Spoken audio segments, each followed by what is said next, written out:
नमस्कार साथियों, आपके अपने चैनल पायोनियर फॉर यू में आपका स्वागत है। आज हम वायुमंडल की जो पिछली वीडियो में हमारी परतें रह गई थी उन्हें हम लोग समझेंगे। कौन कौन सी रह गई थी?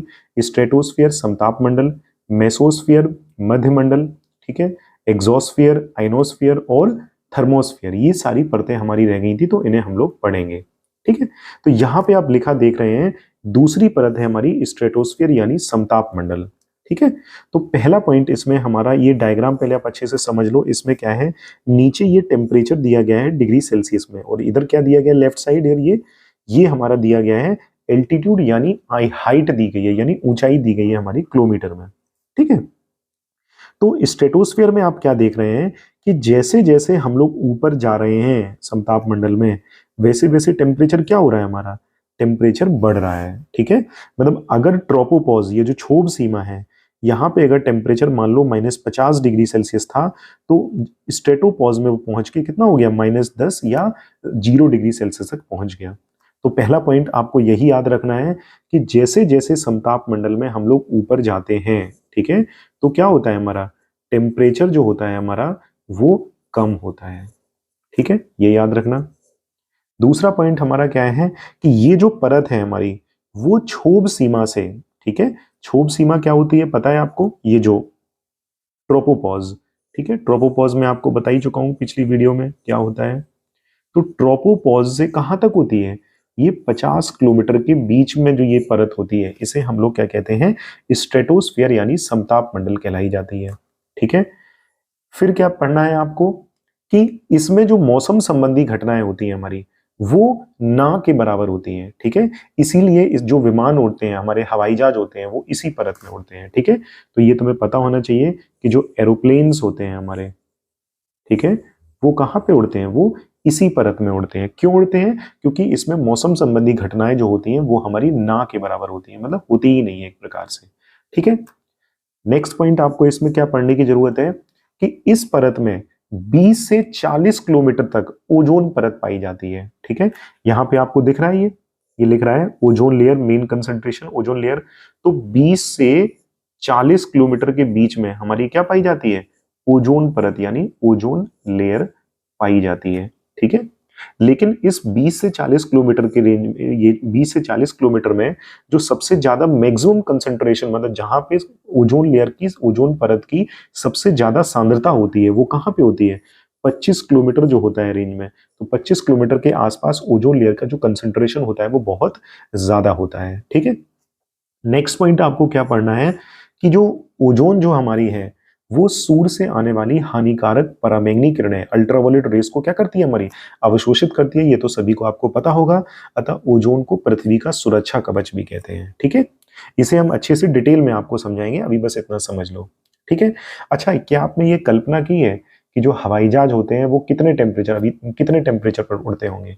ठीक है, तो जो आपको खुद सोच लो कि हवाई जहाज कहाँ पे उड़ते हैं, समताप मंडल यानी स्ट्रेटोस्फीयर में उड़ते हैं। ठीक है, और स्ट्रेटोस्फीयर के आप टेम्परेचर देख लो समताप मंडल का, सब माइनस में जा रहा है डिग्री सेल्सियस में, तो हवाई जहाज हमारे माइनस टेम्परेचर में हमारे उड़ते हैं। ठीक है, फिर इसके ऊपर आता है हमारा स्ट्रेटोपॉज। अभी स्ट्रेटोपॉज क्या होता है, जैसे ही ये ट्रोपोपॉज होता है, ट्रोपोपॉज मतलब क्या होता है, मतलब क्षोभ मंडल की जो गतिविधियां जहां पे समाप्त हो जाती हैं, ट्रांजिशन लाइन जो होती है, वैसे ही स्ट्रेटोस्फीयर की जहां पे जो गतिविधियां समाप्त हो जाती हैं, ठीक है, तो उसकी ट्रांजिशन लाइन को हम लोग बोलते हैं स्ट्रेटोपॉज।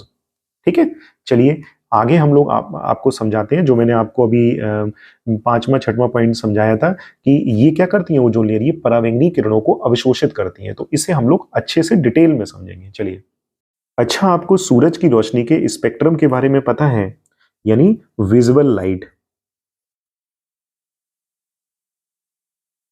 विजुअल लाइट जिसे हम लोग बोलते हैं क्या चीज, दृश्य प्रकाश। ठीक है, अब आप पूछेंगे सर ये विजुअल लाइट यानी दृश्य प्रकाश क्या होता है? ठीक है, तो वो रोशनी जो हमें दिखाई देती है। अब कौन कौन सी रोशनी दिखाई देती है हमें, VIB GYOR यानी विबग्योर। तो यहाँ पे कौन कौन सा है, violet, indigo, blue, green, yellow, orange, red. ठीक है, तो आपने स्पेक्ट्रम में ये पढ़ रखा होगा कि वेवलेंथ यानी तरंगदैर्घ्य किसकी होती है। तो याद रखना, जब हम लोग वॉयलेट से रेड की तरफ चलेंगे तो हमारी वेवलेंथ तरंगदैर्घ्य हमारी बढ़ती जाती है, यानी रेड कलर की जो वेवलेंथ होगी वो हमारी सबसे ज्यादा होती है तरंग दैर्घ्य, ठीक है। और वॉयलेट कलर की जो वेवलेंथ होती है वो हमारी मिनिमम होती है, मतलब सबसे कम होती है, ठीक। अब मैं आपसे यही पूछूं कि इस दृश्य प्रकाश, ये जो विजुअल लाइट है, तो इसमें जो यूवी रेडिएशन है, मतलब अल्ट्रावायलेट रेडिएशन है, परावैंगनी किरणें हैं, जो विकिरणें हैं हमारी, वो किस तरफ होती हैं? मतलब ये वॉयलेट तरफ होती हैं, मतलब एक्स तरफ होती हैं, या रेड तरफ होती हैं, किस तरफ होती हैं? Just a minute. ये वॉयलेट तरफ होती है, मतलब एक्स तरफ होती हैं, या रेड तरफ यानी वाई तरफ होती हैं? तो कहाँ कहाँ होती है हमारी यूवी रेडिएशंस? ये हमारी एक्स तरफ होती है, ठीक है।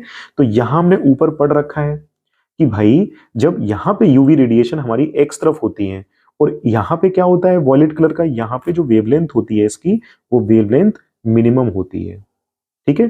तो वेवलेंथ कम होगी, तो ये हम ऑलरेडी पढ़ चुके थे इस फॉर्मूले से, कहां से, कि पिछली वीडियो में हमने बताया था E equal to H mu upon lambda, या S C upon lambda, sorry S C upon lambda, ठीक है। तो यहां पे जब वेवलेंथ हमारी कम होगी, ये इनवर्सली प्रोपोर्शनल है, तो वेवलेंथ कम होगी तो उसकी एनर्जी ज्यादा होगी, ठीक है। तो यहाँ पे क्या है, यहाँ पे वेवलेंथ कम है, दैट मीन्स यहीं पे तुम्हारी यूवी रेडिएशंस है। तो यूवी रेडिएशंस की जो हमारी वेवलेंथ है वो हमारी क्या है, मिनिमम है, यानी कम है। तो इसका मतलब उसकी एनर्जी जो होगी वो हमारी ज्यादा होगी, ठीक है। इसे हम एक डायग्राम के थ्रू समझाते हैं आपको, मतलब हम समझाना क्या चाह रहे हैं। जैसे कि मान लो ये सूरज है हमारा, ठीक है। कौन है ये? सूर्य देवता है हमारे। और यहाँ पे ये हमारा क्या है, ये पृथ्वी है। ये सबसे पहली सीमा है हमारी, क्षोभ मंडल, फिर समताप मंडल, और फिर ऊपर हमारी ये परतें और हैं हमारी, ठीक है।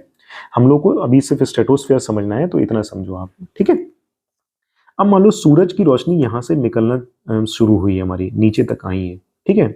तो इनकी वेवलेंथ कम है, दैट मीन्स वो ट्रेवल कम कर पाएंगी। तो ट्रेवल कम कर पाएंगी तो वो यहीं तक पहुंच पाएंगी, कहां तक? स्ट्रेटोस्फीयर, मतलब यहाँ पे ये 20 से 40 किलोमीटर, मतलब 25 से 30 किलोमीटर की रेंज तक ऊपर, मतलब ये नीचे से 25 से 30 किलोमीटर की रेंज तक यहाँ तक पहुंच पाई है ये पराबैंगनी किरणें, ठीक है। तो यहीं पे क्या होती है भाई, जब इनका वेवलेंथ कम है तो वो ट्रेवल कम कर पाई, उनका पाथ जो है वो कम है। और यहीं पे क्या होती है, ऑक्सीजन होती है। तो इन रेज को ऑक्सीजन भी रोकने में मदद करती है। ऑक्सीजन क्या करती है हमारी, ऑक्सीजन के दो पार्टिकल ऐसे मिल जाते हैं हमारे, ठीक है। और मिलके हमारे क्या बनाते हैं, मिलके हमारे ओजोन बना देते हैं, और एक नेसेंट ऑक्सीजन जो है हमारी वो बाहर निकल जाती है। ये कौन सी हमारी नेसेंट ऑक्सीजन है? Just a minute. Nascent oxygen, ठीक है। यहां तक आपको समझ में आया? चलिए अब अच्छा ये बताइए, अगर आपसे कोई ये पूछे कि ओजोन लेयर भाई 20 से 40 किलोमीटर की रेंज में ही क्यों पाई जाती है, ठीक है, वो नीचे क्यों नहीं पाई जाती है? नीचे भी तो हो सकती है वो। तो देखो सिंपल सा कंसेप्ट है उसका, कि जो अल्ट्रावायलेट रेडिएशंस की जो पाथ होता है, उनका जो पथ होता है वो बहुत छोटा होता है। अब छोटा क्यों होता है? क्योंकि उनकी वेवलेंथ कम होती है। क्योंकि वेवलेंथ कम होती है इसका मतलब वो ट्रेवल कम कर पाएंगे, ठीक है। और वहीं पे ऑक्सीजन भी होती है। तो ऑक्सीजन क्या करती है, ऑक्सीजन ने उसे मतलब इन यूवी रेडिएशन को ऊपर ही रोक देती है, ठीक है, और खुद ओजोन में बदल जाती है। समझ में आएगा? चलिए अब नेक्स्ट कंसेप्ट है जो लोग आपसे पूछ सकते हैं कि अच्छा ये बताइए कि ओजोन में आपने सुना होगा कि ओजोन में छेद हो गया, किस लिए कारण हो गया भाई? अल्ट्रावायलेट रेज जो होती हैं ओजोन में छेद हो गया, ये क्लोरोफ्लोरोकार्बन और एचएफसी की वजह से। तो जो अल्ट्रावायलेट रेज है वो हम तक पहुंच रही हैं, ठीक है। तो ये ओजोन होल के बारे में क्या आप जानते हैं? चलो उसके बारे में मैं आपको थोड़ा बहुत बता देता हूं। देखो जो ओजोन होल है हमारा, ठीक है, यानी जो ओजोन छिद्र है हमारा, ठीक है, जो ओजोन छिद्र है वो इक्वेटर के पास में ना होकर पोल के पास होता है। मतलब जहां पर ऑलरेडी क्षोभ मंडल छोटा होता है, और तो और ये छिद्र जो होता है, ये जो होल होता है वो सीजन स्पेसिफिक होता है। सामान्यतः सर्दियों में ये बनता है, हमेशा नहीं बनता, ठीक है। और ओजोन पर जो छिद्र बनता है ये ऐसा नहीं है परमानेंट रहता है, ये बनता भी है और फिर सही भी हो जाता है, ठीक है। यहां तक समझ में आया? चलिए आगे बढ़ते हैं। अब ओजोन के जो छेद होते हैं उनके कुछ प्रमुख कारणों को हम लोग समझते हैं, ठीक है।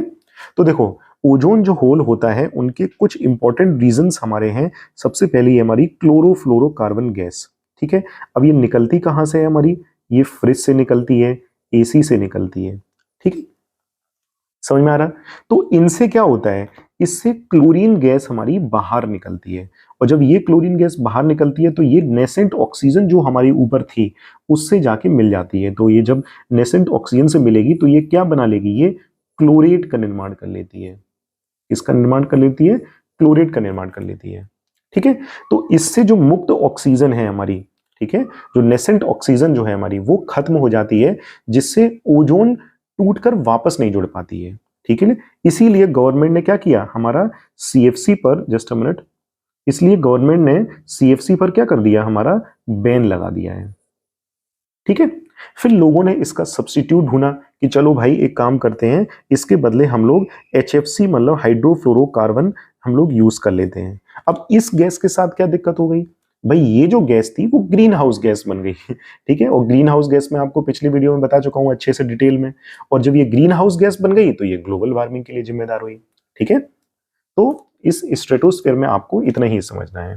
ठीक, आशा करते हैं आपको समझ में आया होगा।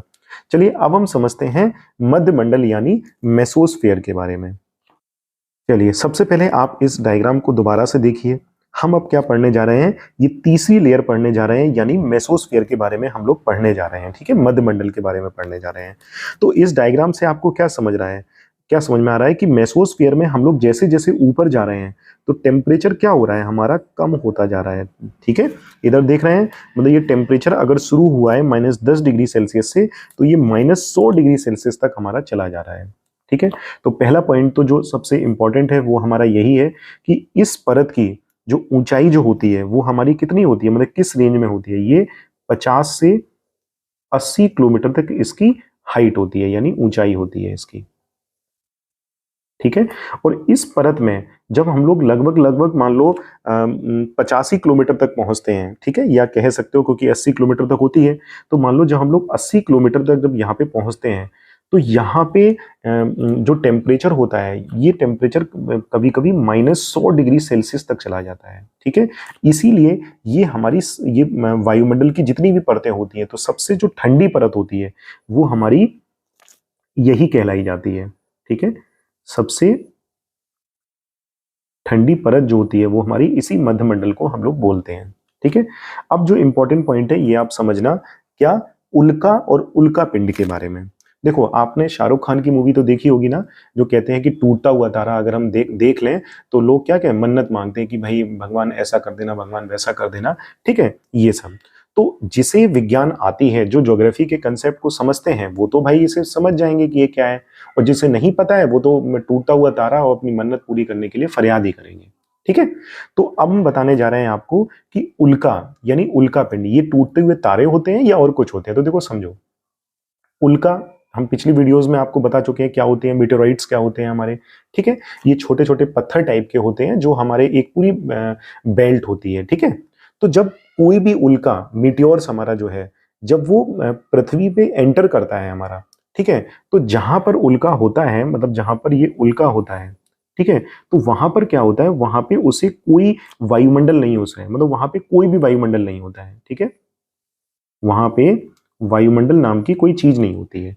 तो जब यही उल्का पृथ्वी की तरफ, मतलब हमारे अर्थ की तरफ बढ़ते हैं, ठीक है, तो सबसे पहले इनका कांटेक्ट कहां पे होता है, इसी परत में होता है, यानी मध्यमंडल में होता है। ठीक है, तो जब मध्यमंडल में ये जो उल्का आते हैं, मिटियोर्स आते हैं, तो ये क्या है, ये जल जाते हैं। अब भाई आपके दिमाग में आएगा, सर इसका टेम्परेचर तो, इस परत का तो टेम्परेचर -100 डिग्री सेल्सियस तक चला जाता है, तो मिटियोर्स जल कैसे जाते हैं। तो देखो भाई, वहां पे उल्का क्या थे, वहां पे वायुमंडल के एब्सेंस में थे, वहां पे कोई वायुमंडल नहीं था। लेकिन जब उल्का पहली बार इस परत में जब एंटर होते हैं, ठीक है, तो क्या होता है, वो घर्षण के कारण यानी फ्रिक्शन के कारण वो जल जाते हैं। ठीक है, और हमें क्या प्रतीत होते हैं भाई, वो इतनी ऊंचाई पे, तो हमें क्या प्रतीत होते हैं कि टूटता हुआ तारा, जैसे कि जो मूवी में आप लोगों ने अपने दिमाग में बसा लिया है। ठीक है, तो ये समझ गए उल्का क्या होते हैं हमारे, यानी मीटियोर्स क्या होते हैं। ठीक, अब मैं आपसे पूछूं कि मीटियोरॉइड्स क्या होते हैं, यानी उल्का पिंड क्या होते हैं। ठीक है, तो मीटियोरॉइड्स यानी उल्का पिंड क्या होते हैं कि जो पृथ्वी की सतह पर गिर जाते हैं, मतलब जो जल गए या थोड़े बहुत बच गए, ठीक है, बच के अगर वो पृथ्वी पे गिर जाते हैं तो उन्हें हम लोग बोलते हैं उल्का पिंड यानी मीटियोरॉइड्स। इसका एक एग्जांपल हमारा पृथ्वी पे कौन सा है, लोनार झील।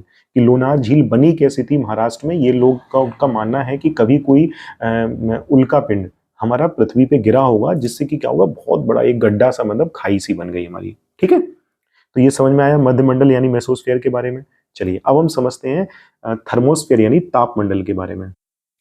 तो देखिए थर्मोस्फीयर यानी तापमंडल, इधर आप डायग्राम से देख सकते हैं, जैसे कि हम लोग थर्मोस्फीयर में ऊपर बढ़ते हैं तो टेम्परेचर हमारा क्या है, बढ़ता जाता है। मतलब इधर अगर टेम्परेचर -80 डिग्री सेल्सियस है, तो यहाँ पर ऊपर पहुंचते पहुंचते ये -80 डिग्री सेल्सियस है, तो यहाँ पर ऊपर पहुंचते पहुंचते 80 डिग्री सेल्सियस, मतलब इतना टेम्परेचर हो जाता है हमारा। ठीक है, तो पहले हम लोग थर्मोस्फीयर के बारे में समझ लेते हैं थोड़ा बहुत, और फिर उसके बाद हम लोग इसके जो दो भाग होते हैं, आयनमंडल यानी आयनोस्फीयर और बहिर्मंडल यानी एक्सोस्फीयर के बारे में हम लोग समझेंगे। तो देखो थर्मोस्फीयर जो है हमारी ये परत, इसकी जो ऊंचाई जो होती है वो हमारी कितनी होती है, 80 से 1000 किलोमीटर इसकी ऊंचाई होती है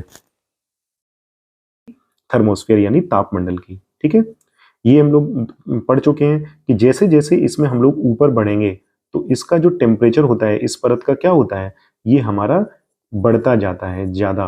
ठीक है, ज्यादा होता जाता है। ठीक है, इस परत को हम लोग दो भागों में विभाजित कर सकते हैं। कौन कौन से दो भागों में, पहला हो गया हमारा आयन मंडल और दूसरा हो गया हमारा क्या चीज, बहिर्मंडल। अब हम लोग इसे समझ लेते हैं यानी आयनोस्फीयर और एक्सोस्फीयर के बारे में। ठीक है, चलिए आयन मंडल में हम लोग समझ लेते हैं। आयन मंडल क्या है, इसका पहला पॉइंट आयन मंडल के बारे में है कि आयन मंडल की जो ऊंचाई है, मतलब इसकी जो सीमा है वो कहां से कहां तक निर्धारित की जाती है, ये 80 से 640 किलोमीटर तक इसकी सीमा निर्धारित की जाती है। ठीक है, इस परत में क्या पाए जाते हैं, इस परत में आवेशित कण पाए जाते हैं। ठीक है, ये ध्यान रखना आप लोग, इस परत में आवेशित कण पाए जाते हैं। ठीक है, और ये जो परत, ये जो परत होती है वो क्या करती है, हमारी रेडियो तरंगों का परावर्तन करती है, रेडियो तरंगों का परावर्तन करती है। ठीक है, अतः इसका जो उपयोग होता है वो दूर संचार सेवाओं के लिए किया जाता है। सूर्य से आने वाले जो आवेशित कण होते हैं, इस परत में पाए जाने वाले आवेशित कणों के साथ ध्रुवीय क्षेत्रों के ऊपर क्या करते हैं, क्रिया करते हैं। ठीक है, तो इस क्रिया के कारण क्या होता है, ध्रुवीय क्षेत्रों के ऊपर रंग बिरंगे प्रकाश का निर्माण होता है। ठीक है, ये आप लोग सुन रहे हैं, इसका नोट्स भी बनाते जाना जिससे कि आप लोग को याद रहे। ठीक है, तो ये जो रंग बिरंगे प्रकाश का निर्माण करते हैं, इसे हम लोग क्या कहते हैं, इसे हम लोग ध्रुवीय प्रकाश या अरोरा कहते हैं। ठीक है, ये तो सुन रखा होगा आपने, इसे क्या कहते हैं, अरोरा कहते हैं यानी ध्रुवीय प्रकाश कहते हैं। ठीक है, उत्तरी ध्रुव पे इसे क्या कहा जाता है, अरोरा बोरेलिस, और दक्षिणी ध्रुव पे क्या कहा जाता है, अरोरा आर्टिलिस। ठीक है, इतना समझे आप लोग। चलिए अब हम लोग समझते हैं एक्सोस्फीयर यानी बहिर्मंडल के बारे में। चलिए एक्सोस्फीयर के बारे में हम लोग को क्या पढ़ना है कि एक्सोस्फीयर की जो रेंज होती है वो हमारी कितनी होती है, 640 से, ठीक है, 1000 किलोमीटर के बीच में इसकी रेंज हम लोग मान के चलते हैं। ठीक है, पहला पॉइंट। दूसरा पॉइंट आपको क्या याद करना है, क्या करना है आपको कि इस परत में जो वायु की जो कंसंट्रेशन, मतलब हमारी एयर का जो कंसंट्रेशन होता है, वायु की जो सांद्रता जो होती है वो बहुत ही कम होती है। ठीक है, वायु सांद्रता जो होती है हमारा, यानी एयर का जो कंसंट्रेशन जो होता है वो बहुत कम होता है। ठीक है, तो इस परत में ऊंचाई के साथ क्या होता है, हमारा तापमान बढ़ता जाता है, जैसे कि मैंने पहले ही बता दिया था आपको। ठीक है, और अंत में क्या होता है, वायुमंडलीय जो हमारा है वो अंतरिक्ष में विलीन हो जाता है। ठीक, तो आज के लिए बस इतना ही। आशा करते हैं आपको ये पूरा वायुमंडल के बारे में ये सेशन अच्छा लगा होगा। तो कृपया चैनल को सब्सक्राइब करें और वीडियो को ज़्यादा से ज़्यादा लाइक करें। Thank you so much.